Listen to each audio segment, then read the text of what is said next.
You ever get fined $600 for touching something you already own? Because that's how this whole mess started, with a piece of paper taped to my door like a ransom note from the HOA.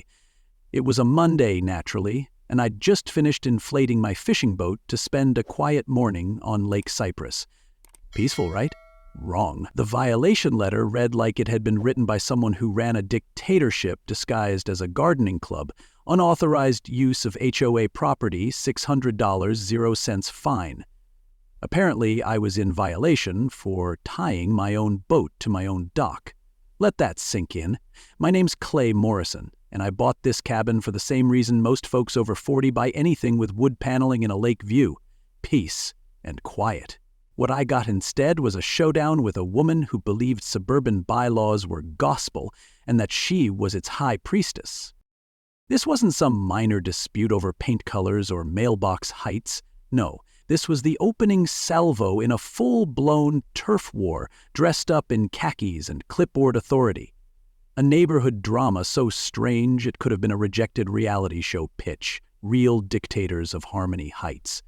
If you've ever crossed paths with someone who thinks bylaws beat basic decency, then you already know the gut-tightening, eye-twitching frustration I'm talking about. So tell me, what's the wildest, most ridiculous thing your HOA ever tried to pull? Drop it in the comments, so I know I'm not the only one who bought peace and accidentally started a war. Now, I'm not some naive rookie when it comes to paperwork. I work in soil restoration. Yep, I literally fix the ground people walk on. So I know how to read a deed, and this one spelled it out plain as daylight. 30-foot dock, built in 1975, included in the property title and surveyed 6 ways from Sunday. I pulled it from my cabinet like a sheriff pulling a badge because I knew what was coming next. Right on cue, I heard stilettos clicking across timber like some kind of legal cavalry charging in heels. Enter Lorraine Barrett, HOA president, full-time micromanager, part-time dictator. She came armed with a binder that probably had more footnotes than the Constitution and a scowl that could peel paint off a house. "This is community property," she said, like a judge on daytime TV. I held up my deed. "Actually, ma'am, this dock's been in private hands longer than most marriages last." She blinked. Just once, but recovered fast, flipping through her holy binder like she could change history with tabs and color-coded dividers. See, the thing about people like Lorraine is that they don't retreat, they regroup. When I told her the dock was legally mine, she started babbling about how the HOA had maintained it over the years. "We replaced 3 planks in 2020, she said, as if that made her queen of the lake. I almost thanked her for the free repairs, but the look she shot me suggested sarcasm might trigger a zoning audit. She whipped out her phone, probably to summon the neighborhood militia, and said, "You'll be hearing from us." That perfume she wore? Costly, but nothing compared to the smell of war she left behind. I knew then this wasn't about a dock, this was about control. She wasn't defending a neighborhood, she was defending her kingdom, and I'd just parked a boat in the throne room. Back inside, I stared at the violation notice in one hand and my property deed in the other. The absurdity of it all cracked me up and boiled my blood in the same breath. That dock wasn't just some planks nailed together, it was the reason I bought the place. After years of dealing with red tape, toxic meetings, and soil permits that made DMV lines look like poetry readings, that dock was my sanctuary, my escape. And now this binder-wielding buzzkill wanted to erase all that because it didn't fit her vision of suburban uniformity. I'd seen this kind of petty tyranny in HOA horror stories online, but this time it had a face. And a first name. Lorraine.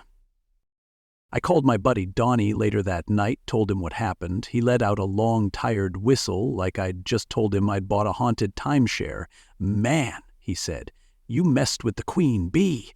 You know she fined old Mr. Benson $300 for having a bird feeder that attracted the wrong type of birds?" I didn't even ask what that meant. I just sat there, beer in hand, staring at the moonlit dock that used to bring me peace. It hit me that if I didn't push back now, I'd be handing Lorraine the keys to my happiness. And I don't care how many gold-lettered tabs are in your binder, You don't get to steal a man's peace with paperwork, not without a fight. It started with silence, the kind that's supposed to feel peaceful, but this time it hummed with something wrong. I stepped onto my deck with coffee in hand, expecting the same morning view, ducks gliding, mist rising, boat floating like a lazy dream tethered to the dock. But the boat was gone. Not just drifting, gone. I scanned the lake, and there it was, bobbing alone in the distance like a message in a bottle. My first thought was innocent. Maybe the line snapped, maybe the wind tugged it loose. But when I paddled out in my backup kayak and hauled it in, the truth hit me like cold water to the chest. The mooring lines weren't frayed, they were sliced. Clean, precise, intentional. That wasn't weather or wear and tear, that was sabotage. And suddenly, Lorraine Barrett wasn't just a nuisance with a binder. She was a Vanel in pearls. And I had a new problem. How do you defend yourself when the war's already begun? Pulling the boat onto the dock, I noticed something worse. A 6-inch gash low on the hull, hidden below the waterline, sharp, deliberate, and deep enough to sink if I'd been on the water too long. That's when anger turned into something colder. This wasn't just about rules anymore. Someone tried to send a message. They didn't just slash my boat, I muttered, snapping photos for documentation. They stabbed my peace of mind. I wasn't just being fined, I was being hunted, and whoever did this didn't care if I ended up waist-deep in lake water or worse. My hands were shaking, not from fear, but from fury. This was my home, my escape, and someone had just violated it like a thief in broad daylight. I wasn't about to wait around for the next message. No, the next move had to be mine, and it had to be smart. That afternoon, I walked into a tech store like a man shopping for a security system and revenge combo pack. I picked up a waterproof GPS tracker, one of those compact models that could survive underwater, send real-time updates and last weeks on a single charge. I tucked it inside the storage compartment of the newly patched boat and secured it with duct tape and a little prayer.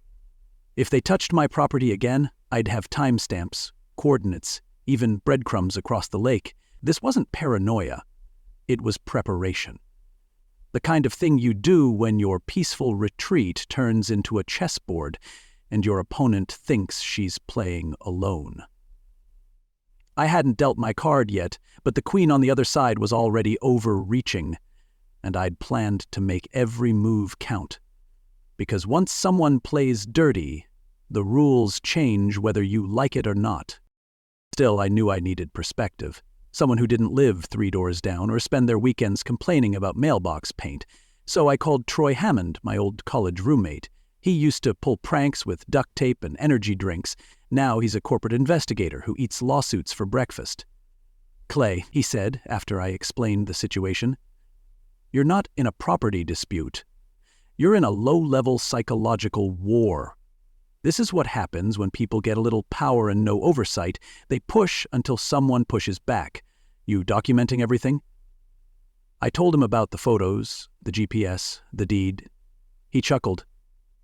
"Good, because these HOA types don't quit. They escalate. And the key isn't to get mad, it's to get ahead." He was right. Lorraine had made her move. Mine just hadn't landed yet, and from the sound of it, when it did, I wouldn't be the only one watching. That night, I didn't sleep much. I sat on the deck, watching the lake like a hawk, boat secure and glowing faintly under the moonlight. Every creak of the dock sounded like footsteps. Every ripple in the water felt personal. But I wasn't scared. I was wired. This was no longer about property. It was about principle. I thought back to the first time I stepped onto that dock, the quiet, the smell of pine, the idea that peace could be owned, even if only on weekends. That dream was now surrounded by HOA paperwork and sliced rope. But I wasn't ready to give it up. Lorraine thought she could bully me with fines, fear, and a faux legal front. What she didn't realize is that I came prepared for erosion of soil, yes, but also of systems, and she'd just built a dam with cracks all over it. What happens next? Let's just say my boat wasn't the only thing moving that week. 2 nights after I armed my boat with that GPS tracker, my phone buzzed at 2:13 a.m. with an alert so precise it might as well have screamed, "Gotcha!" I opened the tracking app and watched a blinking dot crawl across the lake like it had a personal agenda. My boat, which had been neatly moored just hours earlier, was now drifting, not by wind, but by hand. The path was deliberate, no loops, no drifts, just a straight line from my dock to the far edge of the lake, where it stopped near the HOA's pride and joy, the so-called Serenity Pond, which, if we're being honest, was less a pond and more a glorified puddle Lorraine liked to pose in front of for the community newsletter. The irony? The only thing serene about that pond now was how silently it was betraying her. And thanks to digital timestamps and geolocation, I now had proof that someone, most likely someone in heels and perfume, was tampering with my property under cover of darkness. The trap was set, and the snare had snapped shut. The next morning, I paddled out and retrieved my boat, finding it tied to a half-dead tree on the other shore. No new damage this time, just the same feeling of invasion, like someone had been rummaging through my garage drawers wearing gloves and a smirk. But the real gold wasn't in the mud. It was in the data. The GPS tracker had logged the entire journey in perfect digital detail. I'd printed out maps, time logs, movement speeds, even pauses, one of which matched up exactly with the spot beside the HOA's decorative koi fountain. They hadn't just moved my boat, they parked it like they owned it. And I had the receipts. Lorraine might have had binders and bylaws, but I had cold, unforgiving code, and it didn't care about her gold-lettered HOA manual. What I needed now was someone who knew how to turn facts into fireworks, and I knew exactly who to call. Enter Marcia DeWitt, freelance journalist, neighborhood watchdog, and general thorn in the side of corrupt community leaders across 3 counties. I'd heard her name through local forums, usually in stories that began with, "This HOA used to be a nightmare," and ended with, "Then Marcia showed up." She picked up on the second ring, and when I told her what I had, her tone shifted from casual to caffeine spike. "You've got timestamps? You've got a map? Oh, honey, you've got a story." She drove out that afternoon with a notepad, 2 recorders, and the kind of energy that made you feel like justice was about to come in boots. We sat on my deck, went through the GPS data, and she grinned like a lawyer at a poorly written alibi. "This," she said, tapping the printouts, "is actionable. You don't just have evidence, you have ammunition." With her help, I drafted a cease and desist letter to the HOA, citing trespass, harassment, and unlawful tampering. Legalese wrapped in calm fury. But Lorraine didn't take kindly to being caught. 2 days after we sent the letter, I got another envelope, hand-delivered no less, containing what she called a formal escalation. Apparently, I was now being fined $1,000, 0 cents, for unauthorized surveillance of community property. I read it 3 times before the absurdity clicked. Surveillance? Of my own boat? On my own dock? That's like punishing a raccoon for installing a motion light.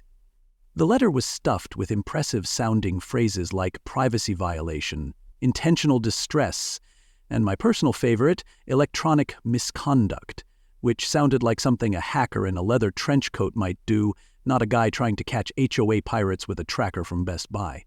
Apparently, I told Marcia, protecting my own stuff is now a federal offense in Lorraineland. She laughed, but I could tell she was taking notes for the feature article already forming in her mind. What Lorraine failed to grasp was that her retaliation wasn't a flex. It was a confession. People who are confident don't issue $1,000 threats wrapped in empty legalese. People who are cornered do. She was reacting, not controlling. The queen was slipping, and the peasants were starting to notice. Word was already spreading through the neighborhood that something weird was going on at the lake. Neighbors who once waved politely now lingered a little longer at the end of their driveways, glancing toward my cabin like they'd just realized I wasn't the problem. And the more Lorraine pushed, the more her image cracked. She wanted to bury me in fines and paperwork, but she forgot the oldest rule of trench warfare. Dig deep enough and you end up buried too. And trust me, I was just getting started. They say pride comes before the fall, but sometimes it comes before a real estate listing. A week after Lorraine tried slapping me with a fine for surveilling my own property, I stumbled on something so poetic it felt handwritten by karma. While scrolling through a zoning notice email, something I get for work but usually ignore like background music, I saw a property listed as Community Water Feature, Lot 47B, Cypress Shore HOA, and I froze. Lot 47B was the pond. Her pond. Lorraine's personal monument to micromanagement. The one she spent HOA funds on like it was Versailles by the swamp. Decorative fountains, engraved benches, koi fish that probably had names. I called the county clerk, and sure enough, due to HOA budget issues, likely worsened by Lorraine's spending sprees, the parcel was quietly up for private sale. No announcement, no email, just a digital whisper buried in bureaucracy. And in that moment, I didn't just see a pond, I saw a battlefield. And it was for sale. I didn't have $52,000 0 cents lying around, but I knew someone who'd loan it with a smile and probably throw in a six-pack. Donnie. My neighbor, retired electrician, part-time philosopher, full-time HOA skeptic. He came over that evening, and when I told him the plan, his eyebrows disappeared into his hairline. You want to turn her koi kingdom into a cow spa? I nodded. Legally, he laughed so hard he nearly dropped his beer. Clay, that's the most beautiful act of vengeance I've ever heard. When do we sign? We pooled our savings, drew up a simple agreement, and swore each other to secrecy. The listing hadn't gone public yet, so I had the advantage. 2 days later, I walked into the courthouse and signed the papers. No press, no protest, no Lorraine. Just a simple signature and the silent sound of poetic justice settling into place. I didn't just buy a pond, I bought her crown, and I planned to fill it with mooing. Here's where it gets good. The land, by zoning, was classified agricultural, not residential. That meant I didn't need any special permission to operate a small livestock setup. And as a soil restoration specialist, I already had the contacts and permits ready to go like firewood before winter. Most people see a muddy hole and think mess. I see biological regeneration, microbial gold. But more importantly, I saw irony served cold. Lorraine had built her image around that pond. The backdrop of her community speeches, the pride of her floral tours, the set piece for every fake smile she gave the neighborhood newsletter. She'd held HOA meetings there. She'd banned kids from throwing rocks in it. She'd referred to it as a sanctuary of civility. Now it was mine, and with a few cattle and some strategic drainage, it was about to become a sanctuary of something else entirely. I didn't waste a minute. I hired a local excavation crew to drain, clear, and reroute water flow in preparation for grazing use. Fountains were boxed and stored, koi relocated to a nearby preserve, no animals harmed, just egos, and every ornamental reed she'd planted was respectfully uprooted. The crew was confused at first, but I paid in full and gave clear instructions: don't ask questions, and don't be surprised when you see cows here next week. One of them nodded slowly and muttered, "Man, this HOA must have really ticked you off." I smiled, but didn't confirm. Lorraine didn't know yet. I still had 48 hours before the purchase hit the official community records. That window was mine. And I planned to use every hour of it preparing the one thing Lorraine never saw coming: eco-legal revenge with hooves. As I stood there overlooking the half-drained pond that had once been her empire, I could already hear it. Hoof steps in the mud, neighbors whispering in disbelief, and Lorraine's voice cracking somewhere in the distance. She built this neighborhood on the illusion of control, of order, of HOA superiority. But control doesn't hold up well when the land changes hands. And this land had. Permanently. I'd spent months getting slapped with fines and threats and HOA-certified nonsense. Now, I was the legal owner of her status symbol. And soon, her pride and joy would be a muddy, mooing monument to everything she'd tried to control and failed. The war wasn't over, but the ground had shifted, literally. And the Queen didn't even know it yet. But she would. Oh, she would. If you found this story helpful or hilarious, share it with a friend who's dealing with an HOA nightmare of their own. Sometimes the best thing we can give each other is proof that you're not crazy. The system is. And if this story struck a nerve, drop a comment below. I'd love to hear what your HOA tried to pull and how you handled it. Thursday morning came with the smell of wet grass, diesel, and destiny. At 6:45 sharp, a rumbling cattle trailer rolled up to my newly fenced former pond, driven by my friend Jake, rancher, realist, and the kind of man who believes cows solve more problems than therapists. We unloaded 12 Holsteins, all of them blissfully unaware they were about to become part of the greatest suburban art installation since someone painted a gnome in protest of lawn regulations. They didn't march or stampede. They just meandered into their new mud pit like they'd been waiting their whole lives to wallow, and wallow they did, right where Lorraine once hosted HOA wine tastings. It was like poetry with hooves. As I leaned against the fence, sipping coffee, I saw the first neighbor approach, mouth open, phone already filming, then two more, then a small crowd. Some laughed, some looked horrified, and a few just stood there blinking, as if their HOA-approved worldview had finally short-circuited. By mid-morning, the crowd had tripled. My cows were now local celebrities, unintentionally performing for an audience split evenly between silent supporters and stiff-spined protesters holding their noses like righteousness could block a barnyard breeze. But the real highlight came at 11:17 a.m. when a silver Lexus screeched to a halt across the street. Out stepped Lorraine Barrett, beige suit, clipboard, face tighter than a zip tie. She stormed toward the fence like a judge entering a crime scene, eyes locked on the mud pit as if it had personally betrayed her. The moment her heels hit mud splatter, I knew I'd never forget it. Her dignity curdled faster than warm milk. "What have you done to my pond?" she shrieked, waving her clipboard like a bad spell. I smiled and tipped my hat. "Oh, this?" I said, gesturing to the cows. "It's not a pond anymore. It's a livestock wellness zone, legally zoned, environmentally approved, and currently moo certified." She didn't scream, she sputtered. Her mouth opened and closed like a goldfish tossed on a sidewalk. And then, right on cue, the cameras arrived. Not just phones, but real ones. News vans, tripods, mics with fuzzy covers. Marcia had leaked the story to a few outlets, and apparently the phrase, "AOA president loses prized pond to cow owner in legal twists," hit a nerve. Reporters fanned out like it was a celebrity scandal. One cornered me by the fence and asked the golden question, "Is this revenge?" I didn't blink. "No, ma'am," I said, resting a hand on Bessie the cow, who chose that moment to moo perfectly into the mic. "It's not revenge. It's environmental stewardship. With attitude." The crowd behind the camera cracked up. Lorraine looked like she'd swallowed a lemon wrapped in litigation.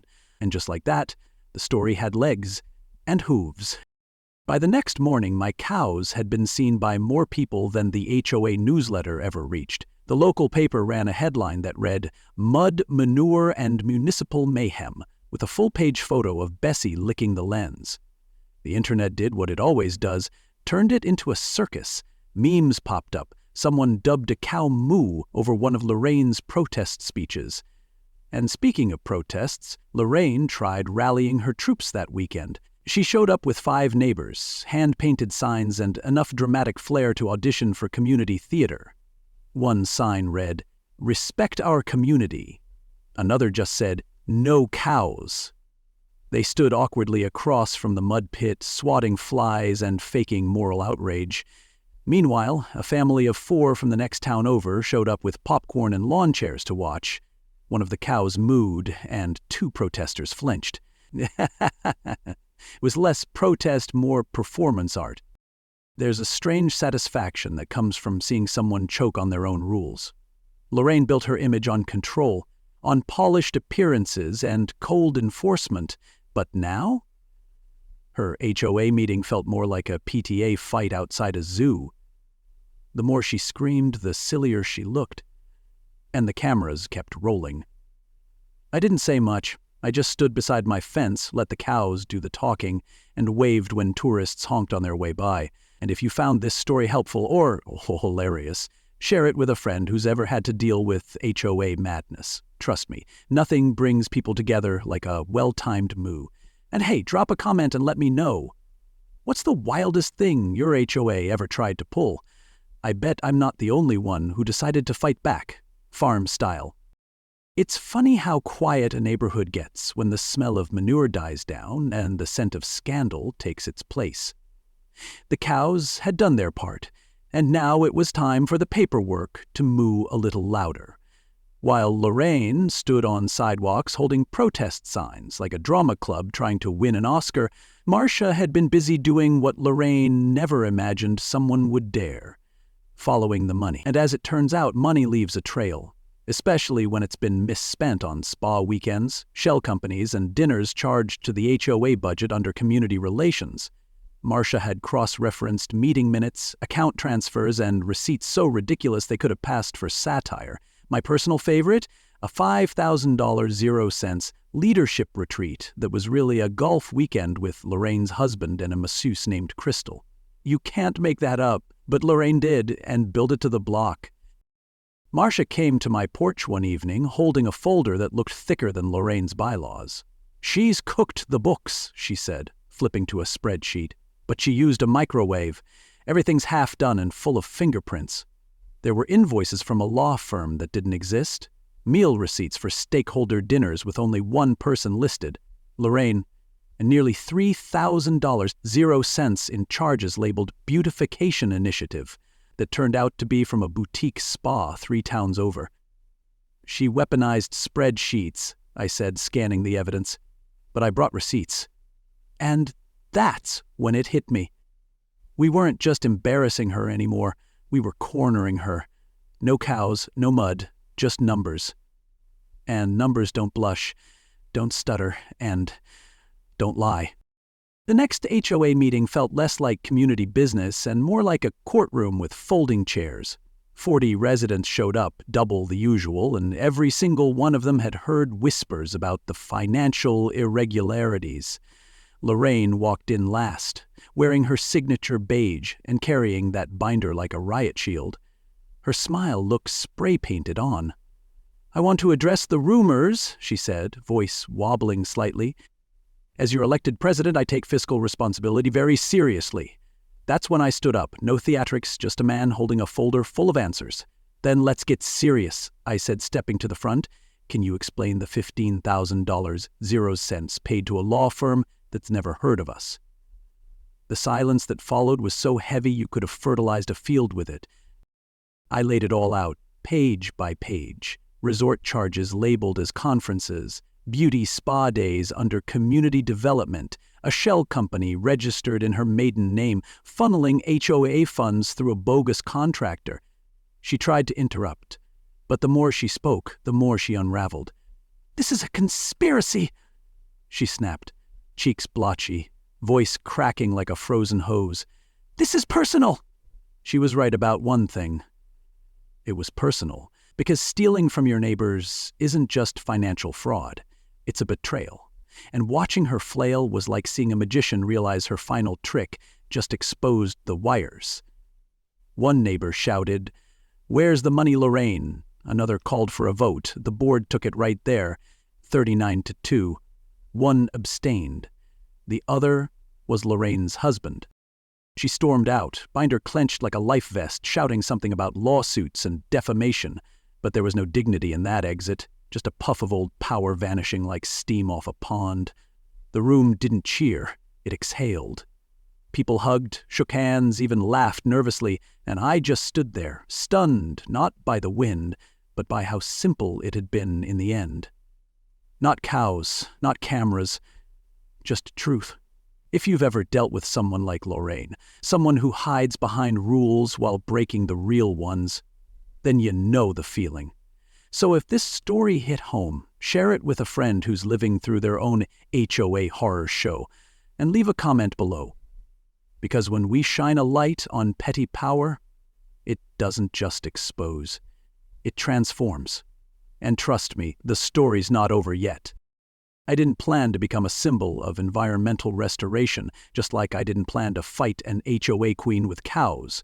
But life's funny that way. A few weeks after Lorraine's royal dethroning, things started to shift. The cows, those 12 sloppy, mooing soldiers, had done more than stir headlines. They'd transformed the old pond. What began as my muddy revenge plot somehow turned into an actual ecosystem. Frogs came back first, then herons, and eventually a team of conservation volunteers who drove out to document spontaneous wetland rehabilitation. Their words, not mine.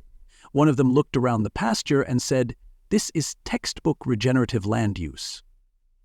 I nodded like I knew what that meant, but all I could think was, well, turns out spite farming has ecological benefits. The joke writes itself. A man fills a HOA president's pond with livestock to make a point and ends up restoring biodiversity. Within a month, the place was crawling with plant species I'd never planted and birds I couldn't name.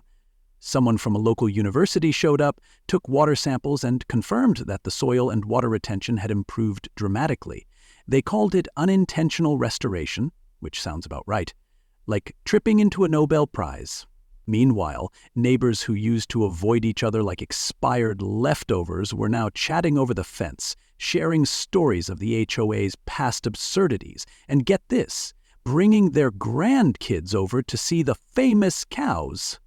Turns out, the cows did what no HOA meeting ever could. They brought people together. Nothing unites like shared trauma. And free farm tours. There was something healing about watching old Mr. Talbot, who once got fined for hanging a wind chime, sit on a folding chair near the mud pit laughing with Donnie like two kids at a county fair. Families started showing up with picnic baskets, sketch pads, even field guides. I found myself giving impromptu tours, explaining how cattle break up compacted soil and help with seed dispersion.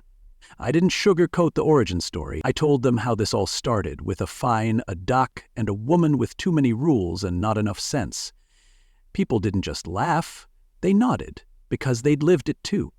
The beige bylaws, the silent control, the fear of stepping out of line. And now, here they were, learning about land healing because one guy decided to fight HOA nonsense with manure and planning permit. Then came the letter. An official-looking envelope from a conservation nonprofit. Long name, fancy logo. They wanted to designate the property as a demonstration site for urban wetland rehabilitation. Said it could be a case study in how reclaimed private land can foster biodiversity. I didn't know what to say at first. I mean, what do you do when your mud pit becomes a teaching tool? I signed the forms, of course. And when they asked if I'd consider running for HOA president under the new board, I just laughed. "I already won," I said. "Besides, if I take that job, who's going to feed the cows?" The truth is, I didn't want power. I wanted peace. And somehow, through all the chaos, I got exactly that. Just not in the form I expected. So, yeah.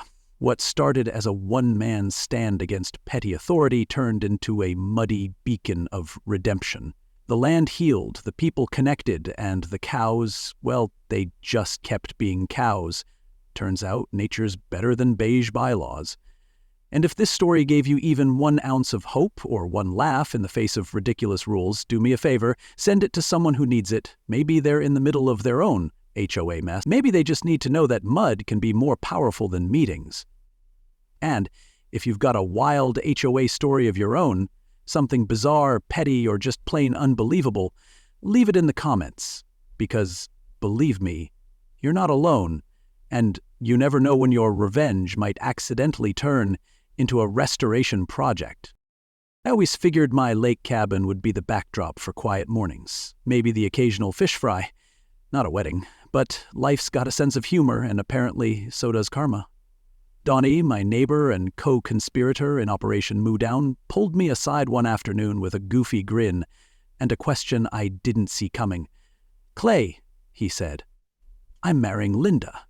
Linda, the widowed retired teacher with a laugh like a shotgun wedding in a garden that could feed a city. We want to do it right here, by the cows, near the heron. I blinked. You want to get married in a cow pasture? He nodded like it was the most natural thing in the world. It's not a pasture, he said. It's a statement. This place brought the whole dang neighborhood back to life, and just like that, the site of the greatest HOA meltdown in county history was about to host a love story with boots and bouquet. The day of the ceremony felt surreal. Folding chairs lined the edge of the now registered wetland. The heron, tall and still as a preacher, stood watching from the reeds like he'd been invited. The cows were off to the side, thankfully uninterested in crashing the festivities. Donnie wore a bolo tie, Linda wore a sundress, and I stood at the back thinking about how this all started, with a Doc Fine and a woman who thought rules were thicker than community. The neighbors, the same ones who once avoided eye contact at HOA meetings, now passed around lemonade and shared stories like old friends. Somewhere between the I-do's and the mooing, I realized something powerful had happened. Not just a rebellion, not just a win. A transformation. The land healed, and so did the people. After the wedding, folks lingered, unwilling to let the moment fade. Some took photos by the heron, others fed the cows carrots, and one couple even asked if I'd consider letting them host their baby shower out here. I laughed, but deep down, I understood. What was once Lorraine's manicured monument had become the heartbeat of the neighborhood. People felt safe here. Not just from bylaws, but from silence, from loneliness, from the creeping fear that the world was too far gone to fix, all because one man got tired of playing by someone else's idea of order. I never set out to be the guy who brought a community together. I just didn't want to be pushed around. But sometimes, standing your ground makes space for everyone else to breathe a little easier. As for Lorraine, last I heard she was performing community service. Ironic, considering how little actual community she ever served. The courts didn't throw the book at her, but they gave her enough rope to learn a lesson or two. She was seen picking up trash near the same nature preserve where her koi fish now lived. Poetic, really. They say she refuses to talk about the cow incident. I get it. If I'd lost a war to livestock, I'd want to change the subject too. But around here, the story lives on. Kids know it as the Moo Revolution. Adults call it the Great Turnaround. And me, I just call it what it is, proof that sometimes the best revenge isn't getting even. It's building something better, out of mud and mooing. So if you've made it this far, and you've ever been steamrolled by petty authority, I hope this story reminds you that you're not alone and you're not powerless. If you found this story helpful, or even just hilarious, share it with a friend who's knee-deep in their own HOA drama. You'd be surprised how much strength people find just knowing someone else said enough. And while you're at it, drop a comment. Tell me the wildest thing your HOA ever tried to pull, because one person's ridiculous violation notice might just be another's call to build a better world, one cow at a time. And as the sun dipped low over Cypress Shore, painting the sky the same shade of gold that first made me fall in love with this cabin, I sat on my porch, coffee in hand, cows in the distance, heron still as a statue, and smiled. Not because I won, not because Lorraine lost, but because somewhere along the way what started as a fight for a dock became a lesson in something bigger. This wasn't just a story about rules or revenge. It was about standing up when it's easier to sit down, about choosing creativity over conflict, about how a muddy pond, a few cows, and some stubborn neighbors can remind us all what community really means. I didn't change the world. I just changed my little corner of it. But maybe that's the point. You don't need a title to make things better. You don't need permission to reclaim your peace. And you sure don't need to accept petty power when your integrity's on the line. Whether you're facing an HOA tyrant, a corporate bully, or just a mountain of nonsense dressed up as protocol, remember this. The moment you stop shrinking yourself, to fit someone else's idea of order. It is the moment you start making space for something new to grow. This story isn't just mine. It's a reminder that even the ugliest battles can birth something beautiful. A thriving wetland, a wedding, a neighborhood that laughs together instead of walking on eggshells, and maybe most important of all, a moment of quiet power where you realize you didn't just survive the storm, you redirected the water and made it bloom. So if this story made you laugh, made you think, or made you feel just a little braver about standing your ground, share it with someone who needs to hear it. Maybe they're facing their own version of Lorraine. Maybe they just need to be reminded that they're not alone. Drop a comment and tell me what's the most ridiculous thing your HOA or anyone in power ever tried to pull. And don't forget to like this video and subscribe to the channel so you never miss the next tale of chaos, courage, and unexpected justice.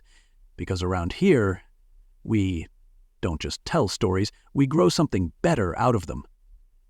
One muddy miracle at a time. And before we wrap up, I've got one more question for you. What kind of stories do you want to hear next? More HOA madness? Workplace justice? Stories where the underdog wins with wit instead of war? Drop your ideas in the comments. I actually read them. This channel isn't just about storytelling, it's about your voice shaping what comes next. So what would you like me to do next? Comment below and let me know. And hey, if this story made you laugh, inspired you, or reminded you that a little mud and determination can change everything, go ahead and like, subscribe, and share it with someone who's facing their own uphill battle. Because you never know when the next great story will start with something as small as a dock, a cow, or a no-nonsense neighbor who finally says, enough.